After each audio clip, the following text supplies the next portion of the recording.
Already మీరు previous class లో lower class లో డెసిమల్స్ అంటే నేర్చుకుంటుంది. ఈ డెసిమల్స్ లో కూడా మనకి 2 టైప్స్ ఉన్నాయి. Terminating the decimals, non terminating the decimals. Listen carefully. Terminating decimals అంటే ఫైనైట్ నెంబర్స్, పాయింట్ తర్వాత ఎండింగ్ ఉంటుంది. పాయింట్ తర్వాత ఎండింగ్, నో రిపిటేషన్. చూడండి 0.5, 1.6, 2.45 ఇంకా నెంబర్స్ అనేది రిపీట్ కావట్లేదు కాబట్టి వీటిని టర్మినేటింగ్ ద డెసిమల్స్. ఇవి P/Q ఫామ్ లో కూడా మనం రాయొచ్చు. వీటిని రేషనల్ నెంబర్స్ కూడా అంటాము. Next one, non terminating decimals. వీటిలో 2 టైప్స్ ఉన్నాయి. Repeating or recurring decimals, non repeating and non recurring decimals.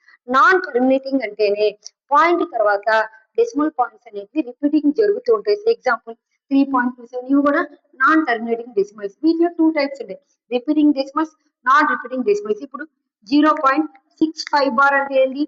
6 అంటే సేమ్ నెంబరే రిపీటింగ్ జరిగితే దీని ఏమంటారు? Non terminating repeating decimals.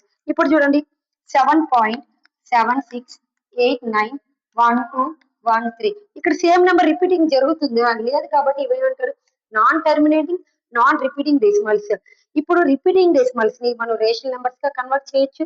Non repeating decimals ని ఏమంటాము? Irrational numbers. ఎగ్జాంపుల్ √5, పై, √2, √3, √5, √7 ఇవన్నీ non terminating non repeating decimals.